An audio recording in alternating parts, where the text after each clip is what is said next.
नए वक्फ कानून के विरोध में पश्चिम बंगाल में बवाल मचा हुआ है। बंगाल के कई इलाकों में तनाव जैसा माहौल है और हालात को काबू में करने के लिए प्रशासन ने मोर्चा संभाला है।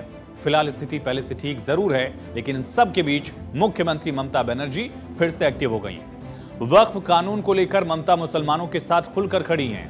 अगले साल चुनाव है। बंगाल में वक्फ कानून को लागू नहीं करने के ऐलान के बाद ममता बनर्जी ने आज पश्चिम बंगाल के इमामों, मुइज्जिनों और मुस्लिम समाज के लोगों के साथ मुलाकात की। इस दौरान ममता ने वक्फ कानून को लेकर बीजेपी पर जमकर निशाना साधा। बंगाल में भड़की हिंसा के लिए ममता ने बीजेपी को ही जिम्मेदार ठहराया तो मुस्लिमों से भी शांति बनाए रखने की अपील की है। पुरोहितদের আমরা অনেক শ্রদ্ধা করি, আমরা সর্বধর্ম সমন্বয়ে বিশ্বাস করি, আমরা রামকৃষ্ণ পরমহংসদেবকে বিশ্বাস করি, আমি স্বামী বিবেকানন্দকে বিশ্বাস করি। বাংলার মাটিতে বিজেপির কথায় উত্তেজিত হয়ে প্লিজ দয়া করে হাত জোড় করে বলছি, অশান্তি কেউ করতে চাইলে তাকে কন্ট্রোল করুন। বলুন কটা ছেলেকে চাকরি দিয়েছেন, বলুন দাঙ্গা লাগিয়ে দিয়ে ওষুধের দাম, मेडिसिन का भाव आप 100% बढ़ा दिया, प्राइस राइज बढ़ा दिया, पेट्रोल का भाव बढ़ा दिया, डीजल का भाव बढ़ा दिया। और कुछ मीडिया है जो खाली बंगाल का खिलाफ में बोलता है, हम का खिलाफ में बोलते हैं। मैं खाली कहने चाहूंगी, अगर कुछ बोलना है मेरे का सामने आके बताओ, पीछे से नहीं। इस बैठक में कौन कौन मौजूद रहा ये समझिए। दरअसल ममता बनर्जी की मीटिंग में सैफुल्ला रहमानी मौजूद थे, जो कि AIMPLB all India Muslim personal law board के अध्यक्ष हैं। फजल उर रहीम मुजद्दिदी महासचिव हैं, ये AIMPLB के, ये भी मौजूद रहे। यासिन अली उस्मानी ये सचिव हैं मुस्लिम पर्सनल लॉ बोर्ड के, और फिरहाद हकीम मेयर है कोलकाता के, वो मौजूद रहे। उमर आबिदीन हैदराबाद से पहुंचे थे। ये तमाम मुस्लिम धर्मगुरु या फिर मुस्लिम संगठनों के प्रतिनिधि इस बैठक में शामिल हुए। लेकिन यह भी विडंबना है कि जिस वक्त पश्चिम बंगाल के ही कुछ जिलों में हिंसा पलायन की तस्वीरें सामने आई, उसी वक्त में पश्चिम बंगाल के मुख्यमंत्री इमामों के साथ बैठक कर रही थी। वक्फ कानून के विरोध को लेकर CM Mamata Banerjee front foot पर खेल रही हैं। उन्होंने मुस्लिमों को सीधा भरोसा दिया, साफ साफ शब्दों में कह दिया कि वक्फ कानून को पश्चिम बंगाल में किसी भी सूरत में लागू नहीं होने दूंगी। दोबारा उन्होंने दोहराया है। मुस्लिमों से कहा कि वो केंद्र की नीति के खिलाफ खड़ी रहेंगी, लेकिन कोई हिंसक विरोध नहीं होना चाहिए। वक्फ कानून के विरोध में ममता बनर्जी पूरी तरह से हैं। वक्फ कानून के विरोध में मुर्शिदाबाद और साउथ 24 परगना समेत कई जगहों पर पश्चिम बंगाल में बवाल हुआ। बीजेपी भी इस पर तीखे सवाल पूछ रही है।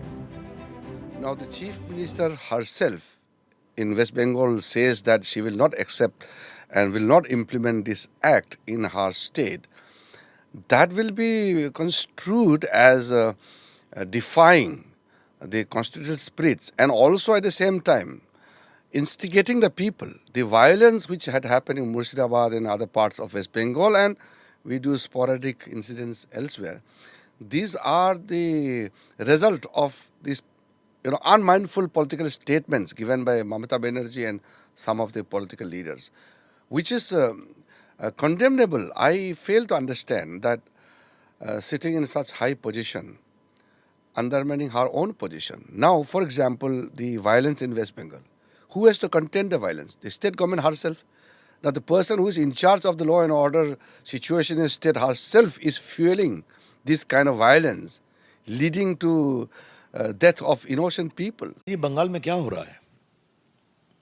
वोट बैंक के लिए आप कहां तक गिरेंगी, कितना गिरेंगी, क्या मतलब है इसका?